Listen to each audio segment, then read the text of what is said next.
शहर के एक व्यस्त पुलिस स्टेशन में रोज की तरह हलचल थी। कोई शिकायत लेकर आया था, कोई झगड़ा सुलझाने, तो कोई सिफारिश के लिए। पुलिसकर्मी अपनी कुर्सियों पर बैठे चाय पीते हुए फाइलें पलट रहे थे। बाहर लंबी लाइन लगी थी, लेकिन अंदर बैठे अधिकारियों को किसी जल्दी की चिंता नहीं थी। उसी समय पुलिस स्टेशन के दरवाजे पर एक दुबली पतली, साधारण कपड़ों में लड़की धीरे धीरे अंदर आई। उसके कपड़े पुराने थे, बाल बिखरे हुए और चेहरे पर थकान साफ दिखाई दे रही थी। हाथ में एक पुराना बैग और आंखों में डर था। वो धीरे से डेस्क के पास गई और बोली, साहब, मुझे रिपोर्ट लिखवानी है। ड्यूटी पर बैठे कांस्टेबल ने उसे ऊपर से नीचे तक देखा और हंसते हुए बोला, अरे पहले साफ सुथरे कपड़े पहनकर आया करो, यहां रोज फालतू लोग आ जाते हैं। लड़की ने विनम्रता से कहा, साहब, मेरी बात बहुत जरूरी है, मेरे साथ धोखा हुआ है। कांस्टेबल ने बिना सुने हाथ से इशारा किया, जाओ जाओ बाहर बैठो, अभी टाइम नहीं है। लड़की चुपचाप एक कोने में बैठ गई। लगभग 1 घंटे तक इंतजार करने के बाद वो फिर से डेस्क पर गई। इस बार उसकी आवाज़ थोड़ी कांप रही थी। साहब, कृपया मेरी शिकायत लिख लीजिए। इस बार दूसरे पुलिसकर्मी ने गुस्से में कहा, समझ नहीं आता क्या, काम दिख नहीं रहा, चलो बाहर। जब लड़की वहीं खड़ी रही तो पुलिसकर्मी उठकर आया और उसे धक्का देते हुए बोला, बाहर निकलो, यहां ड्रामा मत करो। लड़की लड़खड़ाकर पुलिस स्टेशन के बाहर गिर गई। आसपास खड़े लोग सब देख रहे थे, लेकिन किसी ने कुछ नहीं कहा। लड़की की आंखों में आंसू आ गए, पर उसने कुछ नहीं बोला। वो धीरे से उठी, अपने कपड़े झाड़े और शांत होकर खड़ी हो गई। करीब 10 मिनट बाद अचानक पुलिस स्टेशन के बाहर कई सरकारी गाड़ियां खड़ रुकीं।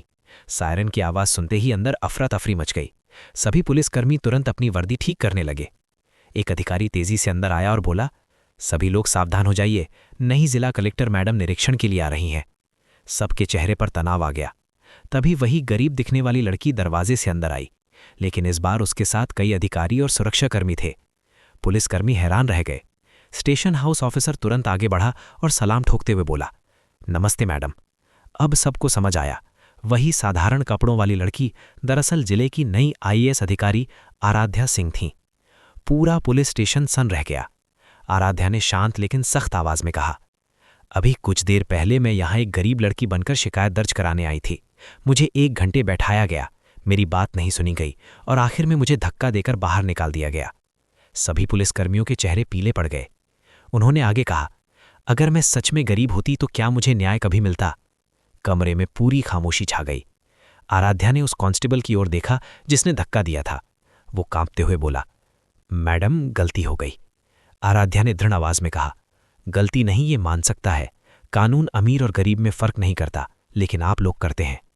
उन्होंने तुरंत आदेश दिया, ड्यूटी में लापरवाही और नागरिक के साथ दुर्व्यवहार के कारण संबंधित पुलिसकर्मियों को निलंबित किया जाता है और पूरे जिले के सभी थानों में जनता के साथ व्यवहार पर विशेष प्रशिक्षण शुरू होगा। पुलिस स्टेशन में सन्नाटा छा गया। फिर आराध्या ने धीरे से कहा, पुलिस का काम डर पैदा करना नहीं, भरोसा पैदा करना है। बाहर खड़े लोगों ने यह सब देखा तो उनके चेहरे पर संतोष दिखाई दिया। पहली बार उन्हें लगा कि न्याय सच में जिंदा है।